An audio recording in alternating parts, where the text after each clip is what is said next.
الحمد لله وكفى وسلام على عباده الذين اصطفى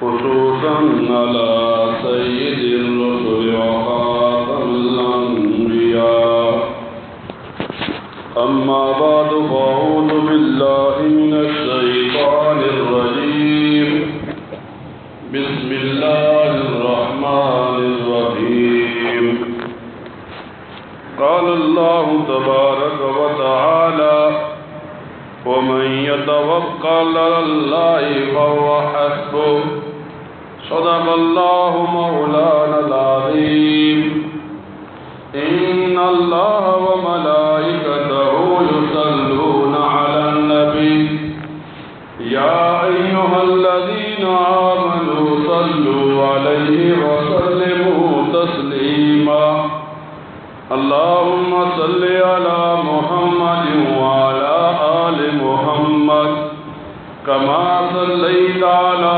إبراهيم وعلى آل إبراهيم إنك حميد مجيد اللهم بارك على محمد وعلى آل محمد كما باركت على إبراهيم وعلى آل إبراهيم إنك حميد مجيد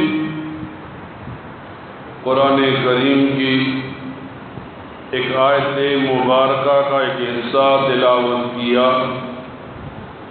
اللہ رب العزت ارشاد فرماتے ہیں وَمَن يَتَوَكَّلْ عَلَى اللَّهِ کہ توکل اللہ تعالی پر ہی کرنا چاہیے۔ ہم مسلمان ہیں، مسلمان ہونے کے ناطے ہمارا یہ عقیدہ ہونا چاہیے دنیا میں جو کچھ ہو رہا ہے سب کچھ اللہ تعالی کی مرضی کے ساتھ ہو رہا ہے۔ اب ایک مسلمان دنیا میں اپنے آپ کو نبی کریم صلی اللہ علیہ وسلم کا امتی بھی کہتا ہے، لیکن پھر وہ یہ عقیدہ بناتا ہے فلاں چیز میں نحوست ہے، فلاں چیز سے بدشگونی پیدا ہوتی ہے، فلاں چیز میں بدفعلی آتی ہے، اور ستاروں کے اثرات انسان کی زندگی میں آتے ہیں۔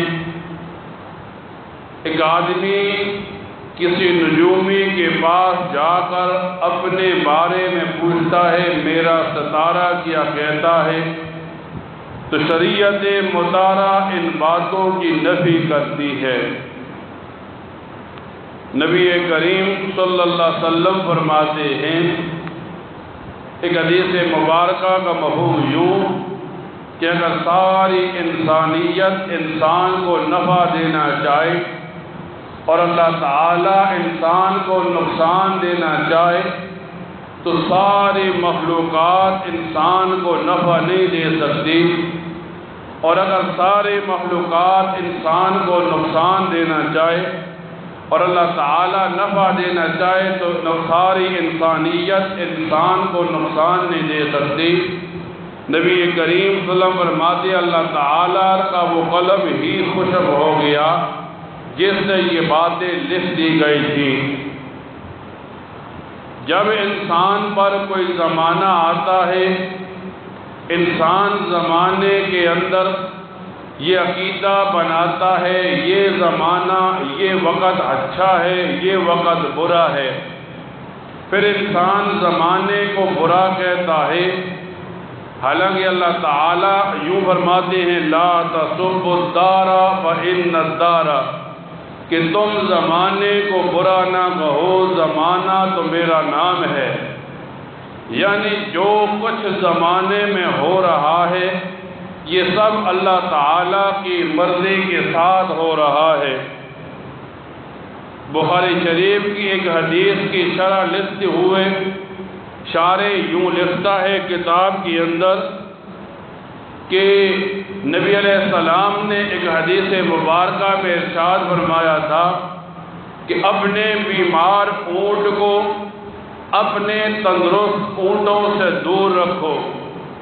جب نبی علیہ السلام کی یہ حدیث لوگوں نے سنی تو لوگوں نے عقیدہ بنا لیا ایک بیماری ایک انسان سے دوسرے جانور کو لگتی ہے، ایک بیماری ایک جانور سے دوسرے جانور کو لگتی ہے، تو محدثین یوں شرح لکھتے ہیں اس حدیث کی کہ نہیں، اصل بات یہ ہے کہ انسان کی طبیعت ہوتی ہے، کسی کی نفیس ہوتی ہے، اب وہ جب کسی بیمار کو دیکھتا ہے نفرت کرنے کی کوشش کرتا ہے، تو اس وقت نبی علیہ السلام نے صرف طبیعت کو سامنے رکھتے ہوئے یہ بات بتلائی کہ بیمار اونٹ کو تندرست اونٹوں سے دور رکھو۔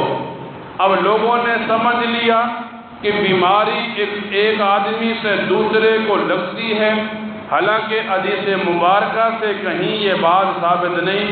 پھر زمانے میں یہ بات رائج ہو گئی کہ ایک انسان کی بیماری دوسرے انسان کو لگتی ہے، ایک انسان کے برے افعال دوسرے انسان پر نوستیں پڑتی ہیں۔ حدیث مبارکہ میں جب نبی کریم صلی اللہ علیہ وسلم کی اس حدیث مبارکہ کو بیان کیا جاتا ہے تو ہر آدمی اپنا ایک من گڑت عقیدہ بنانے کی کوشش کرتا ہے۔ دیکھا ایک آدمی برا تھا، دوسرا بھی اس کی وجہ سے منحوس قرار دیا گیا، ایک آدمی ایسا تھا دوسرا بھی ایسا قرار دیا گیا۔ اب جب یہ ساری باتیں سامنے آ گئیں تو ایک مسلمان کے سامنے نبی کریم صلی اللہ علیہ وسلم کی زندگی کو رکھ دیا گیا کہ مسلمان کے لیے نجات کا راستہ نبی علیہ السلام کے طور اور طریقے ہیں۔ جب بندہ قرآن کریم کو کھولتا ہے تو اللہ تعالیٰ ارشاد فرماتے ہیں وَمَن يَتَوَكَّلْ عَلَى اللَّهِ فَهُوَ حَسْبُهُ، کہ انسان مسلمان کے لیے توکل اللہ تعالیٰ کی ذات پر ہونا چاہیے۔ اب جب ایک انسان زمانے کو برا جانتا ہے، اپنی جو تقدیر لکھ دی گئی اسے ایسا جانتا ہے یہ یوں بدل جائے گی، تو نبی علیہ السلام کی ایک حدیث مبارکہ کہ نبی علیہ السلام فرماتے ہیں مجھے اللہ تعالیٰ نے ساری امتوں کا دیدار کرایا تو سب سے زیادہ میں نے اپنی امت کو پایا تو میں دیکھ کر خوش ہونے لگا۔ نبی کریم صلی اللہ علیہ وسلم فرماتے ہیں مجھے اللہ تعالیٰ نے فرمایا آپ اس امت کو دیکھ کر خوش ہوتے ہیں، اس میں سے 70,000 لوگ بغیر حساب کتاب کے جنت میں جائیں گے۔ نبی علیہ السلام پوچھتے ہیں کس وجہ سے؟ تو اللہ تعالیٰ نے فرمایا اس وجہ سے کہ یہ لوگ دنیا میں فال نہیں لیتے تھے۔ فال کسے کہتے ہیں؟ ہمارے زمانے کی جہالتیں ہیں۔ مثال کے طور پر ایک آدمی کسی کام کے لیے جا رہا تھا، شکی مزاج آدمی ہوتے ہیں، نرم عقیدے والے ہوتے ہیں، کہتے ہیں کسی آدمی کے سامنے سے کوئی جانور گزر گیا، بلی گزر گئی تو وہ سمجھتا ہے آج کا دن تو منحوس گزرے گا۔ اس عقیدے کو فال کہتے ہیں شریعت مطالعہ کے اندر۔ ایک آدمی کوئی کام کرنے کے لیے جا رہا تھا، صبح کوئی معاملہ الٹا آ گیا، اس نے عقیدہ بنا لیا آج کا دن برا گزرے گا، اسے شریعت مطالعہ میں فال کہتے ہیں۔ اب جب محرم کا مہینہ آیا تو محرم کے مہینے کو لوگوں نے منحوس قرار دیا۔ کیوں؟ لوگ کہتے ہیں محرم کے مہینے میں حضرت حسین کو ظلماً بھوکا پیاسا رکھ کے شہید کیا گیا تو یہ مہینہ منحوس ہو گیا۔ اب جاہل آدمیوں کو کون بتائے کہ شہادت تو ایک امتیاز ہے جو کسی مسلمان کو ملتی ہے۔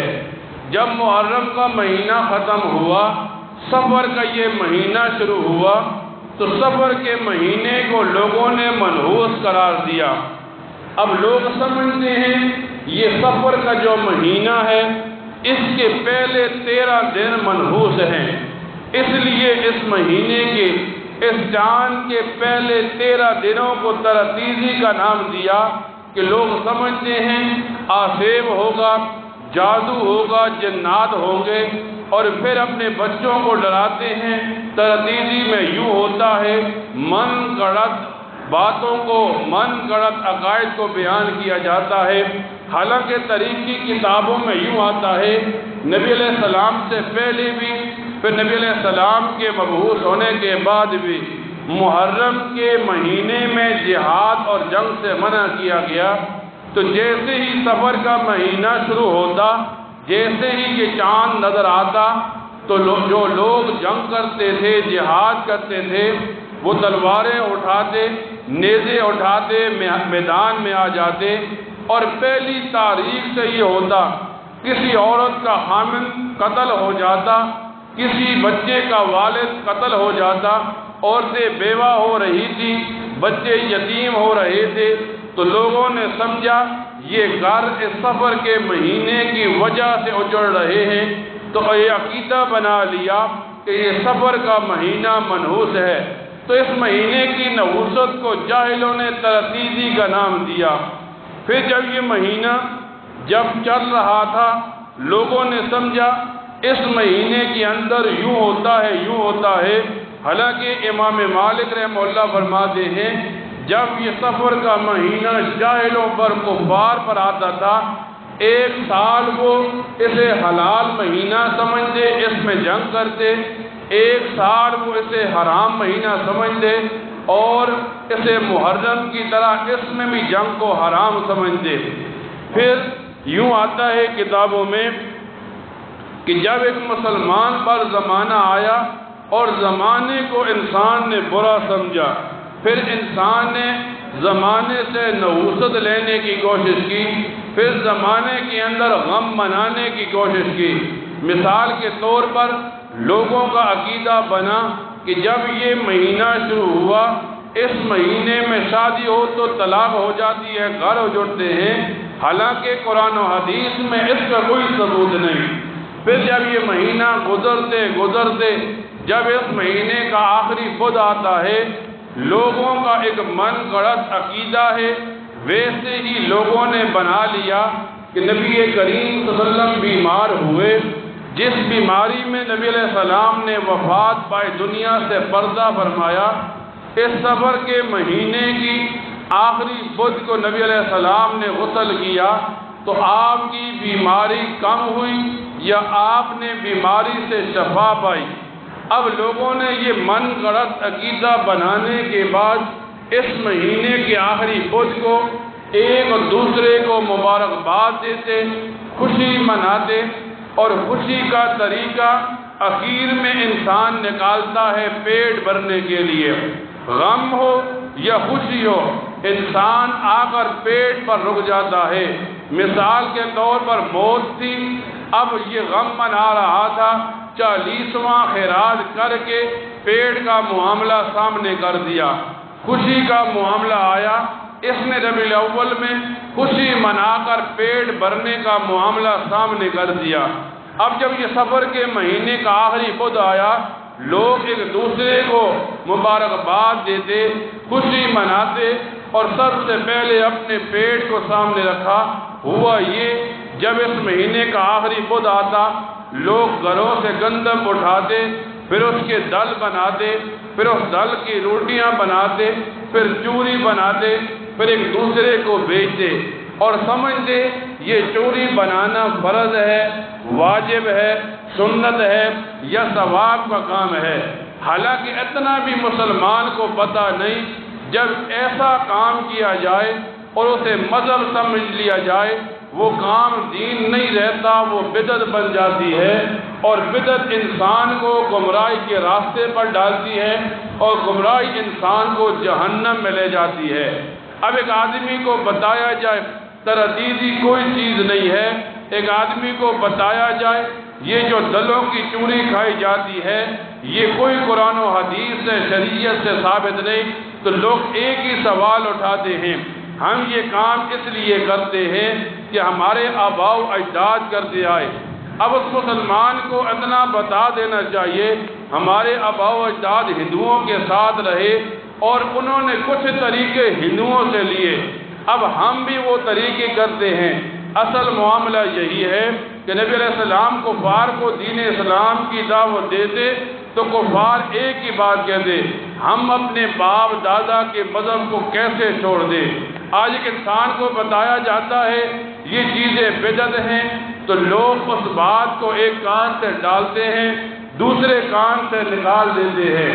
محرم آتا ہے، اب گلیوں میں بچے چاول مانگ رہے ہوتے ہیں، اب پوچھا جائے کیوں، کہتے ہیں یہ پہلے زمانے میں بھی ہوتا تھا، اسے ممزادے کہتے ہیں، یہ ثواب کا کام ہے۔ حالانکہ کہیں پر بھی یہ نہیں لکھا کہ اپنے بچوں کو بیکاری بناؤ۔ اب جیسے ہی سفر شروع ہوا، سفر کے اندر ترتیزی کا معاملہ سامنے رکھا، پھر چوری کا معاملہ سامنے رکھا، اور چوری اس لیے کھانے لگے کہ یہ ثواب کا کام تھا، ڈل پکا لیے کھا لیے، اب یہ مذہب بنا لیا۔ حالانکہ نجات ان چیزوں سے نہیں ہوتی۔ ایک مسلمان کو مسلمان ہونے کے بعد اتنا عقیدہ ضرور رکھنا چاہیے، انہی کاموں میں نجات ہے جن کاموں پر نبی علیہ السلام نے اپنے صحابہ کو چلایا ہے، جن سنتوں کا نبی علیہ السلام نے رواج اس امت میں ڈالا ہے۔ آج ہم کیا کرتے ہیں، نرم عقیدہ ہوتا ہے، ہم کسی کافر کو دیکھتے ہیں تو اس کے پیچھے چل پڑتے ہیں، کسی بدعتی کو دیکھتے ہیں تو اس کے پیچھے چل پڑتے ہیں۔